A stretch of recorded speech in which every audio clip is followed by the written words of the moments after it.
Soka la vilabu barani Afrika si tu soka, bali ni alama halisi ya upendo, mshikamano, umoja, mashabiki pamoja na ukuaji wa soka lenyewe barani Afrika. Vilabu 16 vinawania ubingwa wa msimu huu ambavyo hivi vimefanikiwa kufuzu hatua ya makundi ambayo inaanza weekend hii. Al Hilal Omdurman dhidi ya klabu ya soka ya MS Alger, wao watakuwa wanafungua dimba katika hatua ya makundi ya ligi ya mabingwa barani Afrika Ijumaa ya Novemba 21. Lakini vile vile Yanga Sports Club ya Dar es Salaam Tanzania, wao wapo kwenye kundi B na wataanza harakati zao dhidi ya klabu ya AS FAR Rabat ya pale nchini Morocco katika uwanja wa New Amani visiwani Zanzibar.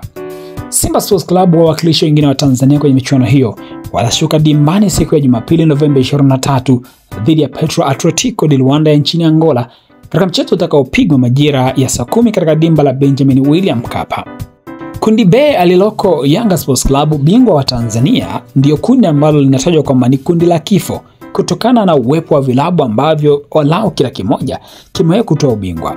Bingwa wa kihistoria wa michuano hiyo Ahli ya kutoka nchini Misri, AS FAR Rabat ambaye ameshatoa ubingwa, lakini pia JS Kabylie Algeria ambaye naye alishawahi kutoa ubingwa.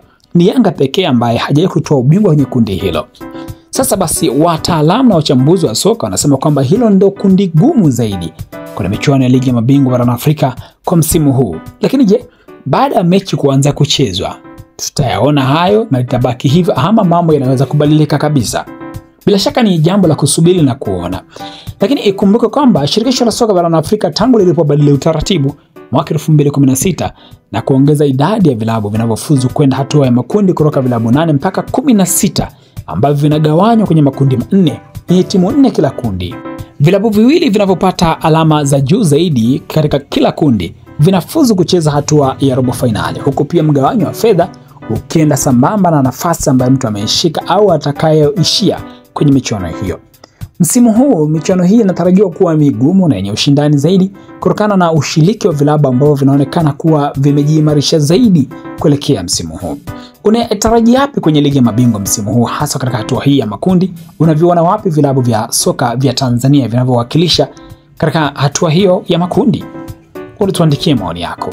Hii ni Travel TV, mimi ni Mbushi Kwilasa. Unaweza kuendelea kutufuatilia kwa taarifa nyingi zaidi za kimichezo. Hakikisha umesubscribe, umelike, umeshare na umecomment.